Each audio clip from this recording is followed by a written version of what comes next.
दोस्तों नमस्कार, आप सभी का स्वागत है आपके अपने चैनल गोल्डन पाठशाला में।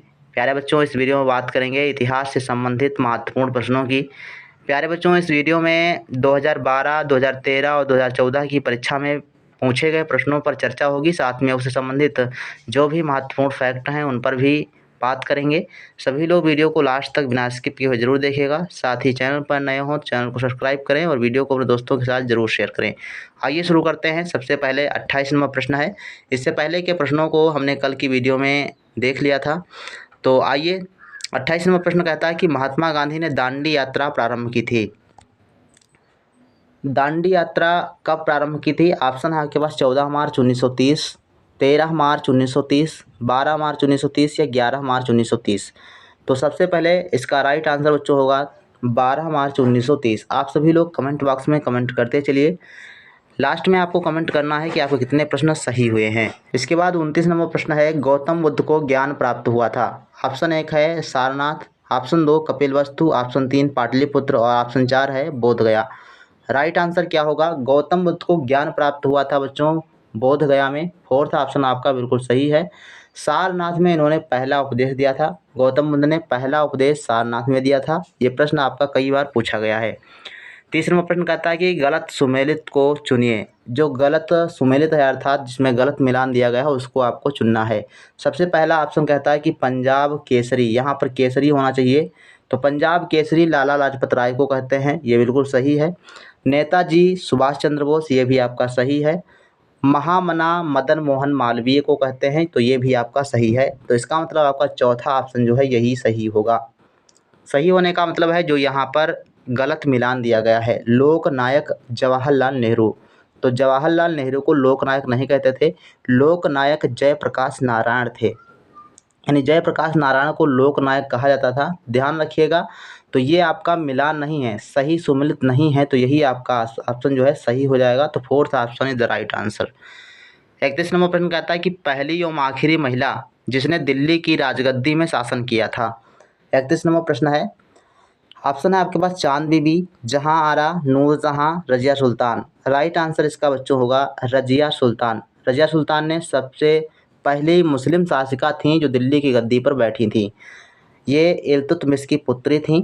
और 32 नंबर प्रश्न कहता है कि पाकिस्तान प्रथम प्रधानमंत्री थे। पाकिस्तान के प्रथम प्रधानमंत्री कौन थे? लियाकत अली खां, मोहम्मद अली जिन्ना, अब्दुल गफ्फार खान या ख्वाजा मोइनुद्दीन।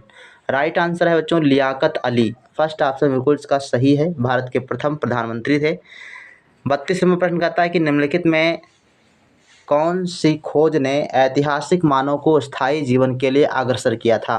पहिए की खोज, कृषक यानी कृषि की खोज, पत्थर के औजारों की खोज या आग की खोज।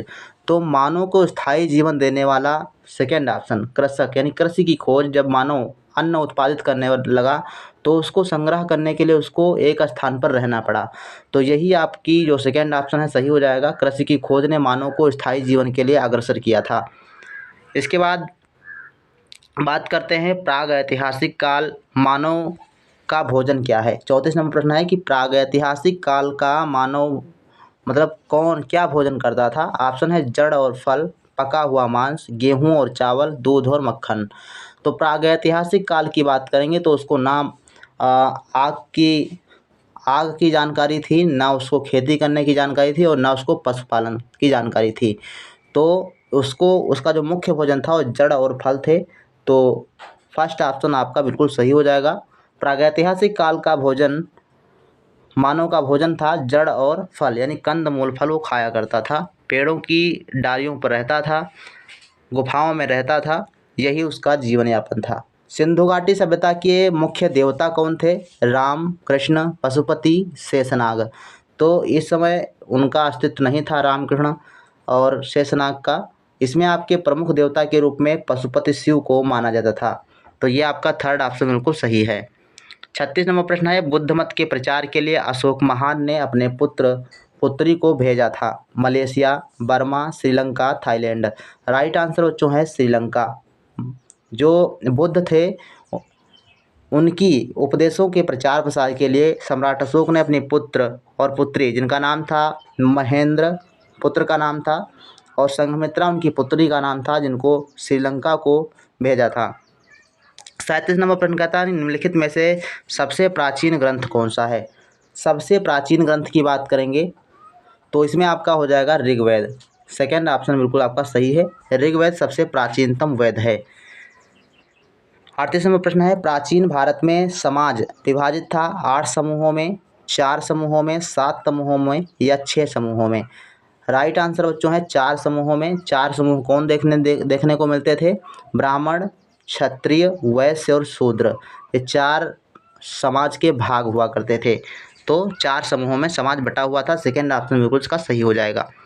39 नंबर प्रश्न है शाहनामा लेखक कौन थे, यानी शाहनामा के लेखक कौन थे, उमर खय्याम, फिरदौसी, शेख सादी या कौंडिल्य। राइट आंसर है शाहनामा के लेखक बच्चों फिरदौसी थे। ये सेकेंड ऑप्शन बिल्कुल सही है। इसके बाद बात करते हैं 2013 की परीक्षा में पूछे गए प्रश्नों की। तो 40 नंबर प्रश्न कहता है कि चाणक्य अपने बचपन में किस नाम से जाने जाते थे। चाणक्य के बचपन का नाम क्या था। राइट आंसर बच्चों इसका है विष्णुगुप्त। सेकेंड ऑप्शन बिल्कुल सही है। अगर आप अच्छा कर पा रहे हैं तो आप लोग कमेंट बॉक्स में लिखते चलिए राइट आंसर क्या होगा, और लास्ट में आप लोग कमेंट करिएगा कितने प्रश्न आपके सही हुए हैं। 41 नंबर प्रश्न कहता है कि भारत में आक्रमण करने वाला प्रथम मुस्लिम शासक था।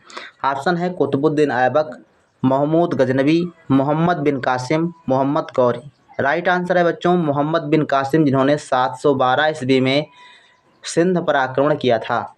तो इसका ये सफल आक्रमण था। इसके बाद इन्होंने राजा दाहिर को हरा करके वहाँ की ज़मीन को कब्जा कर लिया। तो इसका ये सफल आक्रमण उस समय सबसे पहला था। इसके बाद है 42 नंबर प्रश्न दीन ए इलाही किस शासक द्वारा आरंभ किया गया था।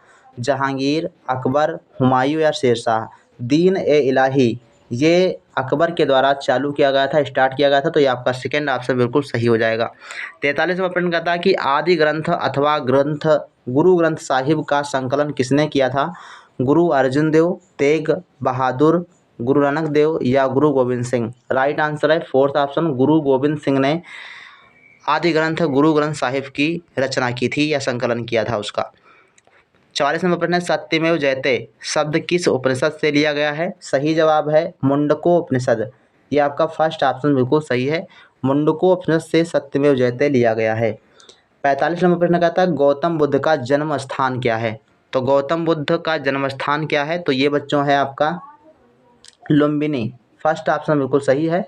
563 ईसा पूर्व में इनका जन्म हुआ था, और कहाँ पर हुआ था, तो लुम्बिनी में हुआ था। इसके अलावा गौतम बुद्ध को बोधगया में ज्ञान प्राप्त हुआ, सारनाथ में इन्होंने पहला उपदेश दिया था, कुशीनगर इनका मृत्यु स्थान है अर्थात इनको निर्वाण प्राप्त हुआ था। ये सारे जो शहरों के नाम दिए गए हैं, स्थान के नाम दिए गए हैं, ये काफ़ी इंपॉर्टेंट हैं। यहाँ से प्रश्न आपका एक जरूर बनेगा। 46 नंबर प्रश्न है जयपुर नगर के संस्थापक कौन थे। तो जयपुर को याद रखिएगा जय सिंह, राजा जय सिंह जयपुर, ये आप याद कर सकते हो रिलेट करके। राजा जय सिंह ने जयपुर नगर की स्थापना की थी, जिसको पिंक सिटी के नाम से भी जाना जाता है। 47 नंबर प्रश्न है भारत में व्यापार हेतु आने वाली प्रथम यूरोपीय कंपनी कौन थी। भारत आने वाली प्रथम यूरोपीय कंपनी पुर्तगाली, डच, अंग्रेज और फ्रांसीसी। सही जवाब है पुर्तगाली। सबसे पहले पुर्तगाली व्यक्ति वास्को डी गामा भारत आया था, और सबसे पहली यूरोपीय कंपनी भी पुर्तगाली ही थी। तो ध्यान रखिएगा फर्स्ट ऑप्शन इसका बिल्कुल सही जवाब है। 48 नंबर प्रश्न है आनंद मठ उपन्यास की रचना किसके द्वारा की गई थी। अगर आपको वीडियो फास्ट लग रहा है तो आप लोग इसको रोक करके भी पढ़ सकते हैं। ऑप्शन आपके पास है रविन्द्रनाथ टैगोर, दादा भाई नौरोजी, बंकिम चंद्र चटर्जी और सुभाष चंद्र बोस। सही जवाब है आनंद मठ की रचना बंकिम चंद्र चटर्जी ने की थी, और इसी में अपना जो राष्ट्रगीत है वंदे मातरम उसका भी संकलन इसी उपन्यास में किया गया है आनंद मठ में। ठीक, इसके बाद है 49वां प्रश्न भारत का पहला वायसराय था लॉर्ड कैनिंग। कौन सा था, लॉर्ड कैनिंग। इसका फर्स्ट ऑप्शन बिल्कुल सही है, भारत का पहला वायसराय था। 50 नंबर प्रश्न है चौरी चौरा कांड का संबंध किस नगर से है। तो चौरी चौरा कांड ये गोरखपुर में हुआ था, ध्यान रखिएगा इंपॉर्टेंट है। और इसकी डेट याद रखिएगा 5 फरवरी 1922 ईस्वी को। ठीक, 5 फरवरी 1922 ईस्वी को ये घटना हुई थी चौरी चौरा का कांड। इसके बाद है 51 नंबर, महात्मा गांधी की आत्मकथा का नाम क्या है? हिंद स्वराज, नवजीवन, यंग इंडिया, सत्य के प्रयोग। तो सही जवाब है इसका 51 नंबर का फोर्थ ऑप्शन, सत्य के प्रयोग। इसके बाद NMS एग्जाम 2014 की परीक्षा में पूछे गए प्रश्नों पर चर्चा करते हैं। तो 52 नंबर प्रश्न कहता है कि हर्ष ने अपनी राजधानी स्थापित की थी। तो हर्ष ने, इनकी राजधानी बच्चों थी, सबसे पहली जो राजधानी थी वो बच्चों थानेश्वर थी, और थानेश्वर के बाद उन्होंने अपनी राजधानी कन्नौज कर ली थी। तो ये आपका सही जवाब होगा थर्ड ऑप्शन। ध्यान रखिएगा, सबसे पहली इनकी राजधानी थी थानेश्वर, उसके बाद कन्नौज को इन्होंने अपनी दूसरी राजधानी बनाया था। तो 52 नंबर का राइट आंसर होगा थर्ड ऑप्शन। 53 नंबर प्रश्न कहता है अकबर के दरबार की भाषा की थी क्या थी? अकबर की मतलब राजभाषा, राज दरबार की भाषा थी बच्चों फारसी। ये आपका थर्ड ऑप्शन बिल्कुल सही है। 54 नंबर प्रश्न, तहरीक ए हिंद पुस्तक के लेखक हैं? Firdausi, Badayuni, Ibn Battuta, Al-Biruni. तो तहरीक ए हिंद पुस्तक के लेखक बच्चों अलबरूनी हैं। फोर्थ ऑप्शन इसका बिल्कुल सही जवाब हो जाएगा। 55 नंबर प्रश्न है सुभाष चंद्र बोस का जन्म हुआ था? तो सुभाष चंद्र बोस का जन्म कलकत्ता में हुआ, या दार्जिलिंग में, या कटक में, या दिल्ली में? आप सभी को पता होगा सुभाष चंद्र बोस का जन्म कटक, और कटक कहाँ पर? तो उड़ीसा में। तो कटक उड़ीसा में इनका जन्म हुआ था 1897 ईस्वी में। ध्यान रखिएगा, इंपॉर्टेंट प्रश्न है। गोस्वामी तुलसीदास किसके समकालीन थे? औरंगजेब, अकबर, जहांगीर, या शाहजहां? तो राइट आंसर बच्चों इसका है अकबर के समकालीन थे गोस्वामी तुलसीदास जी। 57 नंबर प्रश्न कहता है मोक्ष का अर्थ क्या है? मोक्ष का अर्थ क्या है? पुनर्जन्म से, बोधिसत्व से हर अर्थ लगाया जाता है, या तीसरा ऑप्शन है जन्म एवं मृत्यु के चक्र से छुटकारा? तो ये आपका थर्ड ऑप्शन बिल्कुल सही है। जन्म और मृत्यु से छुटकारा पाना ही क्या है? मोक्ष प्राप्त करना है। 58 नंबर प्रश्न कहता है बोध गया स्थान पर गौतम बुद्ध पैदा हुए थे, ज्ञान प्राप्त किया था, प्रथम उपदेश दिया था, या मृत्यु हुई थी? तो इससे पहले हमने आपको एक प्रश्न आया था, सेम उसी प्रकार से ये प्रश्न है। तो बोध गया में उनका ज्ञान प्राप्त हुआ था, ये आपका सेकंड ऑप्शन बिल्कुल सही हो जाएगा। बोध गया में ज्ञान प्राप्त हुआ, पैदा हुए लुम्बिनी वन में, और प्रथम उपदेश उन्होंने सारनाथ में दिया था, और मृत्यु उनकी कुशीनगर में हुई थी। तो ये आप सभी बातें इनके बारे में याद रखिएगा। 59 नंबर प्रश्न है ग्रांड ट्रंक रोड यानी GT रोड का निर्माण किसने करवाया था? तो ये आप सभी को पता होगा शेरशाह सूरी ने निर्माण करवाया था।